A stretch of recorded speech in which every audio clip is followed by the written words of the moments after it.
Three candidates vying to lead the city of Tuscaloosa for the next 4 years. We begin our focus on the mayoral candidates. Tonight, WVUA 23's Jabari Pruitt sits down with Serena Fortenberry, who feels as if she is best for the job. Serena Fortenberry said the idea of running for mayor of Tuscaloosa came after a rezoning petition about 2 blocks from her home. So she organized her neighborhood and she fought it and won. She said she was blindsided by that petition and said she would never let that happen again.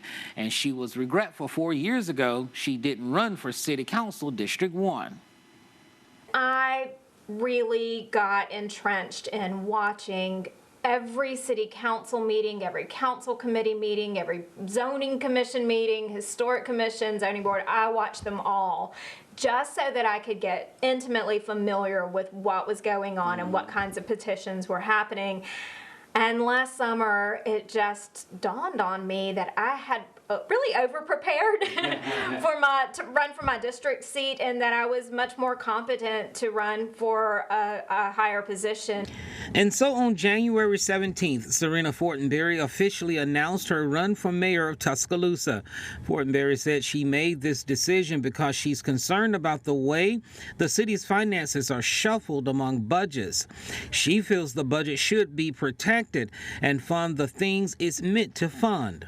I'm extremely worried about our infrastructure and the kind of ongoing infrastructure emergencies that we have in our city.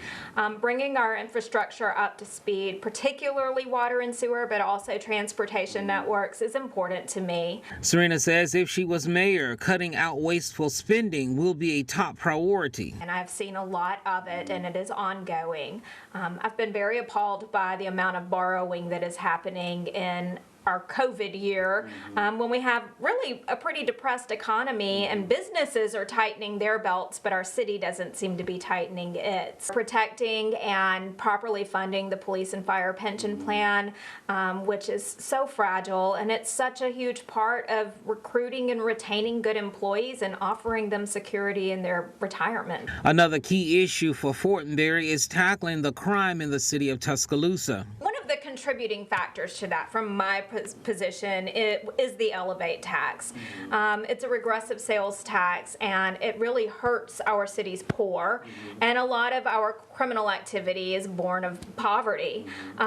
If there were a way to rescind that tax, I would be all for it. Serena said the city doesn't have a full force of patrol officers on our streets. Finding a way to recruit and retain officers and have a full roster for our police department, I think, is also important.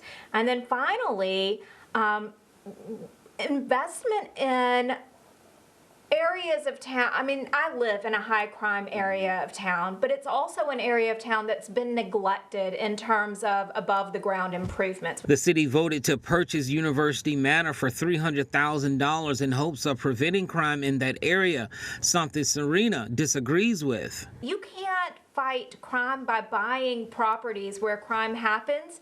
That's unsustainable. Right. That's not a real solution. And election season, in the middle of a pandemic, Tuscaloosa Mayor Walt Maddox has taken the lead on how the city is dealing with COVID-19. Fortenberry says she would have done things a little different. I feel that our leadership has been erratic on COVID.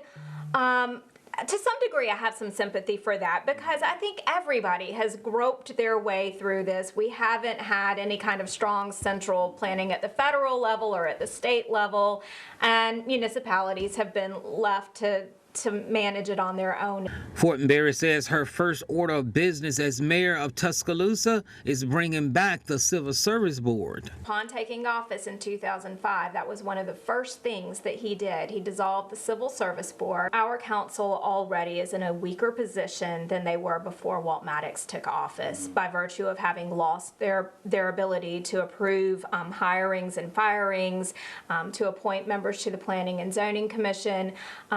I don't like to see the council cede its power to the mayor unnecessarily, and restoring that power to the council gives them more authority over how the city is managing and leading.